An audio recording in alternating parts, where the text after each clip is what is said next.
Halo teman-teman, kita coba kembali membahas berbagai perspektif teori yang ada di dalam memahami pembangunan dalam perspektif sosiologi. Di sesi kali ini, kita akan coba membahas apa sih yang dimaksud dengan perspektif dependensia atau teori-teori ketergantungan dan keterbelakangan. Pertama, kita akan coba melihat bagaimana sejarah lahirnya teori ini. Paling tidak, ada 3 hal yang menyebabkan teori ini lahir. Pertama adalah teori dependensia itu lahir karena apa?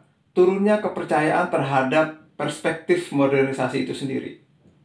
Teori dependensi itu menyebar luas di Amerika Utara pada akhir 1960-an. Kenapa mereka bisa menyebar? Mereka berkembang sebagai sebuah paradigma baru karena apa? Memberikan jawaban alternatif dari teori modernisasi. Berupa apa? Kegagalan program-program bantuan Amerika Serikat dan teman-temannya, negara-negara Eropa Barat, terhadap negara-negara Amerika Latin. Dan yang ketiga adalah, di sisi lain, terjadi krisis teori Marxis ortodoks, terutama di Amerika Latin. Negara-negara Amerika Latin ini itu melihat bahwa mereka dapat langsung kok menuju dan berada pada tahapan revolusi sosialis tanpa harus mengikuti perspektif modernisasi. Dan kita lihat bahwa warisan pemikiran yang diambil dari teori dependensia ini itu adalah paling tidak ada 2 hal, yaitu pertama program Capbal, ya, terutama kebijakan-kebijakan substitusi impor, gitu ya, dan juga perkembangan neo-marxisme yang diambil, gitu. Nah, jadi perkembangan kelemahan kebijakan Capbal di Amerika Latin itu terutama apa? Ternyata bantuan Amerika Serikat dan teman-temannya, negara-negara Eropa Barat terhadap negara-negara yang baru muncul di Amerika Latin itu justru mengalami disparitas, ketimpangan, ketidakstabilan, terutama ekonomi. Ya kan? Kemudian terjadi represi politik, munculnya pemimpin-pemimpin yang otoritarian. Dan juga terjadi stagnasi ekonomi. Jadi secara praktik, program-program yang dianut dari beberapa negara-negara yang dianggap maju, itu gagal di Amerika Latin. Itu secara praktik. Tetapi secara teoritik, neo-marxisme begitu berkembang di Amerika Latin. Sebut saja Andre Gunder Frank, Samir Amin, Dos Santos, itu mengembangkan berbagai perspektif-perspektif neo-marxisme. Ya kan? Berkembang tentang pembangunan dan keterbelakangan oleh Andre Gunder Frank, struktur ketergantungan oleh Dos Santos, dan juga Samir Amin tentang teori peralihan kapitalisme pinggiran atau very-very. Itu adalah beberapa warisan pemikiran baik secara praktik maupun secara teoritik. Lalu bagaimana sebenarnya perspektif dependensia ini memiliki asumsi teoritik? Yang pertama, perspektif dependensia atau ketergantungan ini melihat bahwa keadaan ketergantungan itu dilihat sebagai suatu gejala yang sangat umum. Sehingga apa? Berlaku bagi seluruh negara dunia ketiga. Yang kedua, ketergantungan dilihat sebagai kondisi yang diakibatkan dari faktor luar atau faktor eksternal.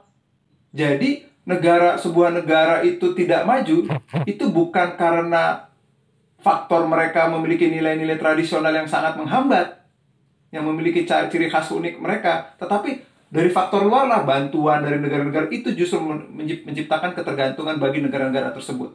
Lalu yang ketiga adalah ketergantungan dilihat sebagai masalah ekonomi akibat surplus ekonomi negara dunia ketiga ke negara maju. Yang keempat, ketergantungan itu adalah bagian tidak terpisahkan dari proses polarisasi regional ekonomi global. Dan yang terakhir, asumsi teoritisnya adalah ketergantungan dilihat sebagai sesuatu yang mutlak, bertolak belakang dengan pembangunan. Lalu, bagaimana dengan implikasi kebijakan yang dimiliki oleh perspektif dependensi ini? Paling tidak, mereka memiliki beberapa implikasi kebijakan. Yang pertama adalah, mereka melihat bagaimana sih kita bisa meninjau kembali pengertian atau konsep pembangunan itu sendiri. Bagaimana peningkatan standar hidup bagi setiap penduduk di negara dunia ketiga. Lalu kemudian yang kedua adalah tentang pemilihan sikap politik. Bagaimana sebenarnya negara-negara pinggiran itu memotong hubungan dengan negara-negara yang inti atau negara-negara core. Sehingga apa? Mereka tidak bergantung dengan negara-negara inti. Yang ketiga, implikasi kebijakannya adalah soal apakah sebuah negara itu yang baru berkembang atau baru-baru merdeka itu bisa berdikari. Jadi negara-negara yang very-very atau negara pinggiran itu tidak boleh didominasi oleh negara sentral atau negara inti. Dan yang terakhir, yang implikasi kebijakannya adalah apakah ini bisa menjadikan sebuah revolusi sosialis di mana ya suasana pembangunan itu bisa lebih sosialistik, anti kemapanan, dan bisa mengakhiri kekuasaan elit pemerintahan yang memimpin secara otoritarian.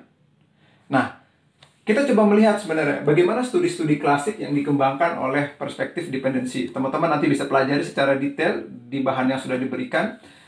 Seperti teori-teori studi klasik yang dikembangkan oleh teori dependensi ini paling tidak diambil dari Paul Baran, Martin Landsberg, dan juga kalau di Indonesia ada Srito Arif dan Adi Sasono. Jadi kalau Paul Baran membahas tentang bagaimana proses kolonialisme di India, Martin Landsberg membahas tentang tumbuhnya imperialisme di Asia Timur, Srito Arif dan Adi Sasono melihat ketergantungan dan keterbelakangan yang ada di Indonesia. Ini adalah cakupan atau landasan studi klasik yang dimiliki oleh teori dependensia. Nah, kemudian apa sih sebenarnya kelebihan dan kekurangan dari studi klasik ini? Yang pertama adalah studi ini sangat melihat ketergantungan itu menjadi core utama pemikirannya. Dan faktor luar, eksternal faktor itu menjadi faktor utama penyebab terjadinya ketergantungan. Yang ketiga adalah soal ketergantungan ekonomi. Itu juga menjadi fokus utama dari perspektif ini. Dan yang terakhir adalah terjadinya ketergantungan dan pembangunan terhadap negara-negara yang dianggap maju atau negara-negara sentral atau negara-negara inti. Nah, apa sih jawaban atas ketiga kritik terhadap teori dependensi? Di bidang metode kajian, akhirnya teori ketergantungan atau dependensi ini melihat bahwa akhirnya mereka sadar bahwa propaganda politik ideologi Marxisme itu harus juga dilihat. Teori mereka yang abstrak itu juga perlu dikaji kembali. Gitu kan? Sehingga kategori teoritisnya adalah mereka mulai menekankan faktor eksternal dan tidak melupakan dinamika internal juga. Mereka mulai memasukkan tuh. Kemudian perubahan kekuasaan politik itu juga dimasukkan sebagai faktor internal yang cukup mengembangkan teori-teori dependensi baru. Sehingga negara pinggiran tidak dikatakan pasif, tapi negara pinggiran juga bisa aktif. Lalu apa kritik ini dijawab dengan melihat implikasi kebijakannya? Bahwa ketergantungan itu tidak selalu membawa keterbelakangan, ketergantungan juga bisa membawa kemajuan. Ya kan? Kemudian rumusan kebijakan juga yang menjadi tidak jelas, misalnya gitu kan.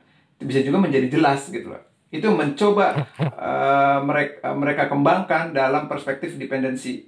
Nah, jawabannya adalah ya penelitian-penelitian Hernando Cardoso, Thomas Gold, Hagen Koo, dan juga Mohtar Mas'ud mencoba menjawab dengan berbagai perkembangan teori dependensi baru. Ya kan, model pembangunan bergantung, dinamika politik yang dikembangkan oleh Cardoso, pembangunan dan ketergantungan dinamis di Taiwan yang dikembangkan oleh Gold, dan juga interaksi antar sistem dunia, negara, dan kelas sosial di Korea yang dikembangkan oleh Koo, dan juga Mohtar Mas'ud membahas tentang negara birokratik otoriter di Indonesia. Nah, lalu muncullah teori dependensi baru ini. Bagaimana metodenya, faktor pokok, kemudian ciri politik ketergantungan dan politik dan ketergantungan yang ada di dalam teori dependensi ini. Jadi secara metodologis, ya akhirnya mereka menggunakan pendekatan historis, struktural, situasi yang konkret tentang ketergantungan. Faktor internal itu menjadi faktor pokok. Kemudian konflik kelas itu juga dilihat menjadi sebuah analisis yang bisa dilihat dalam teori ketergantungan. Yang ketiga adalah fenomena sosial. Ciri politik ketergantungan itu dilihat sebagai sebuah fenomena sosial. Dan pembangunan dan ketergantungan itu dilihat sebagai koeksistensi pembangunan yang saling bergantung. Seperti itu. Nah, sehingga pembahasan tentang modernisasi itu mulai dikritik dengan teori dependensi, dan teori dependensi juga dikritik lagi, lalu nanti lahir dengan perspektif yang ketiga, yaitu perspektif sistem dunia yang akan dibahas di sesi berikutnya.